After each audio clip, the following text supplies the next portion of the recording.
ایک صحرا میں ایک چھوٹا سا پرندہ رہتا تھا۔ صحرا میں کوئی درخت نہ ہونے کی وجہ سے پرندہ دن بھر گرم ریت پر گھومتا پھرتا۔ خدا کی طرف جاتے ہوئے ایک فرشتے نے چھوٹے پرندے کو دیکھا اور اسے ترس آیا۔ اس نے جا کر پرندے سے پوچھا، اے چھوٹے پرندے، تم اس تپتے صحرا میں کیا کر رہے ہو؟ کیا میں تمہارے لیے کچھ کر سکتا ہوں؟ چھوٹے پرندے نے کہا، میں اپنی زندگی سے بہت خوش ہوں، لیکن یہ گرمی ناقابل برداشت ہے۔ اگر یہاں ایک درخت ہوتا تو مجھے خوشی ہوتی۔ فرشتے نے کہا، صحرا کے وسط میں درخت اگانا میرے دائرہ کار سے باہر ہے۔ میں خدا سے ملنے جا رہا ہوں۔ میں اس سے پوچھوں گا کہ کیا وہ تمہاری خواہش پوری کر سکتا ہے؟ فرشتے نے خدا سے پوچھا، کیا وہ پرندے کی مدد کر سکتا ہے؟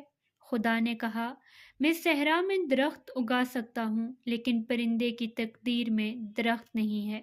تاہم تم پرندے کو میرا پیغام دے دینا، جس سے اسے گرمی سے بچنے میں مدد ملے گی۔ پرندے سے کہنا، ایک وقت میں ایک پاؤں ریت پر رکھے اور ایک اٹھا لے۔ اس طرح ایک پاؤں کو تھوڑی دیر آرام مل سکتا ہے۔ پرندے سے یہ بھی کہنا کہ اپنی زندگی کی تمام اچھی باتیں یاد کرے اور ان کے لیے خدا کا شکر ادا کرے۔ فرشتہ واپس آیا جہاں پرندہ تھا اور اسے خدا کی طرف سے یہ پیغام دیا۔ پرندہ اس پیغام سے خوش ہوا اور اس نے فرشتے کا شکریہ ادا کیا۔ فرشتہ واپس آیا جہاں پرندہ تھا اور اسے خدا کی طرف سے یہ پیغام دیا۔ پرندہ اس پیغام سے خوش ہوا اور اس نے فرشتے کا شکریہ ادا کیا۔